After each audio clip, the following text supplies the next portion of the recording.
పశ్చిమ గోదావరి జిల్లా ఎస్పీ గారి ఆదేశాల మేరకు నరసాపురం డిఎస్పీ గారి ఆధ్వర్యంలో ఇటీవల కాలంలో ప్రాపర్టీ అఫెన్సెస్ మీద బాగా ఫోకస్ చేయడం జరిగింది.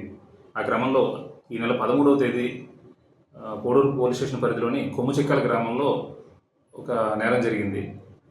ఆ దొంగతనం కేసును విచారిస్తున్న ఎస్ఐ గారికి ఇన్వెస్టిగేషన్లో భాగంగా సీసీ కెమెరాలు వెరిఫై చేసినప్పుడు సీసీ కెమెరాల్లో అతను దొంగతనానికి పాల్పడిన వ్యక్తి పాత నేరస్తుడైన కట్టా సుబ్బారావుగా తెలిసింది.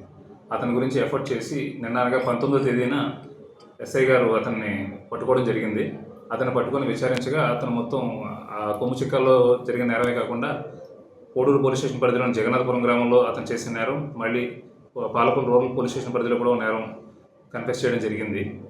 అతని వద్ద నుండి మొత్తం 13 కాసులు బంగారు ఆభరణాలు రికవరీ చేయడం జరిగింది.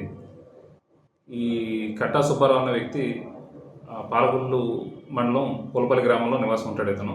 ఇతనిపై సుమారు 40 కేసులు ఉన్నాయి. ఇటీవల కాలంలోనే 2 నెలల క్రితమే ఇతను జైలు నుంచి రిలీజ్ అవ్వడం జరిగింది. ఈ రిలీజ్ అయిన క్రమంలో ఈ 3 నేరాలకి పాల్పడ్డాడు. అట్లాగే ఈ ప్రెస్ మీట్ ద్వారా నేను ప్రజలకు చెప్పాలనుకున్నది ఏంటంటే, సీసీ కెమెరాలు ఇన్స్టాల్ చేసుకోవడం వల్ల మీకు చాలా ఉపయోగాలు ఉన్నాయి. మీకు నిజంగా నేరం చేయాలని వచ్చిన వాడు సీసీ కెమెరాలు చూసి కూడా ఒక్కొక్క సందర్భంలో గమనిస్తే వాడు అక్కడ నేరం చేయకుండా వెళ్ళిపోవచ్చును. లేదా ఏదైనా జరిగినా కూడా సీసీ కెమెరాలు రికార్డ్ అవ్వడం వల్ల అది మనం త్వరితగతిన అది ట్రేస్ చేయడానికి ఆస్కారం ఉంటుంది. కాబట్టి మీ భద్రత దృష్ట్యా తప్పనిసరిగా అవకాశం ఉన్న మట్టికి ఎవరైనా సరే సీసీ కెమెరాలు అమర్చుకోవాల్సిందిగా కోరుతున్నాను. అట్లాగే ఏదన్నా ఊర్లు వెళ్ళి ఎక్కువ రోజులు ఉండే పరిస్థితి ఉంటే కనుక ఇంట్లో ఏ విధమైనటువంటి విలువైన వస్తువులు, బంగారు ఆభరణాలు లాంటివి ఏవి కూడా ఉంచొద్దని చెప్పి మా మనమండి. అలాగే మా ఎస్పీ గారు ఆదేశాల మేరకు ఈ మధ్యకాలంలో చేసిన క్రైమ్ వర్క్ చెప్పుకోవాలంటే, కోడూరు పోలీస్ స్టేషన్ పరిధిలో మొత్తం 14 బైకులు రికవరీ చేసాం. ఒక 50 4-వీలర్ బ్యాటరీలు రికవర్ చేయడం జరిగిందండి. అలాగే 2 వీలర్స్ ఎక్కువగా పోతున్నాయి కాబట్టి 2 వీలర్స్ విషయంలో మాత్రం పర్సనల్ సేఫ్టీగా వాటికి వీల్ లాక్స్ ఉంటాయి కదా, ఫ్రంట్ వీల్కి లాక్స్ ఉంటాయి, ఆ లాక్స్ పెట్టుకోవడం.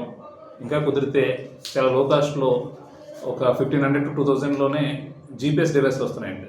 జీపీఎస్ ఇన్స్టాల్ చేసుకొని మీ ఫోన్లో యాప్ ప్రకారం ఇన్స్టాల్ చేసుకున్నట్లయితే కనుక ఏదైనా దొంగతనం కనుక జరిగితే, మీ బండి దొంగతనం జరిగిందని తెలిసిన వెంటనే మీకు ఫోన్కి అలర్ట్ వస్తుంది.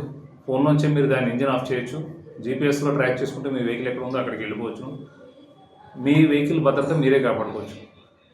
దొంగతనం జరిగిన తర్వాత దానికోసం ఇబ్బంది పడే బదులు ముందుగా అటువంటి నేరాలు జరగకుండా ప్రివెంటివ్గా కూడా ఉండాలని పోలీసుగా మేము చేసే పని మేము చేస్తూ ఉంటాం. ఇంకా మీ ఎవరికి వాళ్ళు పర్సనల్గా వాళ్ళకి జాగ్రత్తలు కూడా తీసుకోవాలని ఈ సందర్భంగా కోరుతున్నాను.